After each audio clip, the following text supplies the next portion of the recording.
Hey, professional angler Jim Carroll. I'm up here on beautiful Lake St. Joe on a fly-in adventure with Slate Falls Outposts out of Sioux Lookout, Ontario. And we've been out fishing the last few days and it's just been spectacular.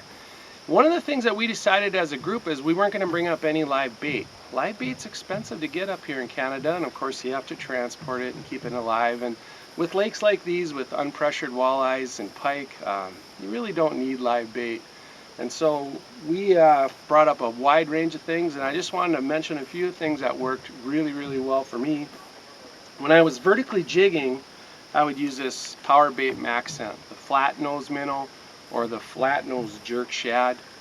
Best colors for me were the whites or maybe a black and a silver, something like that, kind of more of a natural minnow combination. So if I was vertically jigging, 3/8 ounce jig in the depths that we were fishing, flat nose minnow, see fish on your graph, drop down, you're going to catch them. We also did a lot of casting, which I really love to do. I mean, if I had to pick one way to catch a walleye on a jig, I would cast that jig out. And we used a combination of things. One of the very funnest things was to use a swim bait like this one. This is a Berkley hollow belly swim bait. This is a 5-inch model. We use some of the shorter ones as well. And you can see just how chewed up these swim baits are by all these hungry Lake St. Joe walleyes. What I really like about the hollow belly is just how soft it is, and it's got that big flapper tail, so you got a lot of motion. You know, some of the swim baits get a little bit too stiff, but not these, and they worked really well.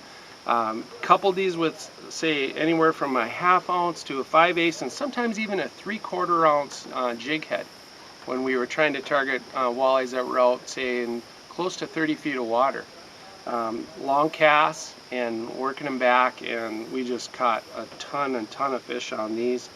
The other thing that I used, which I don't have with me right now, is a Johnny Darter. And we also used some shiver minnows. Now, if you do come up to Lake St. Joe, you will have to cut that back hook off on either one of those to make it legal. This lake has special regulations. Of course, we're going to have to pinch all our barbs, but the fishing again has been really off the chart. I mean, we go a lot of places on the tournament trail where the fishing isn't that good, or at least maybe sometimes it isn't that good for me. And to come up here and just blast fish, I mean, there's no other way to describe it. You just blast them. 100 fish days per boat, no problem pretty much at all, and we got a lot of really nice fish.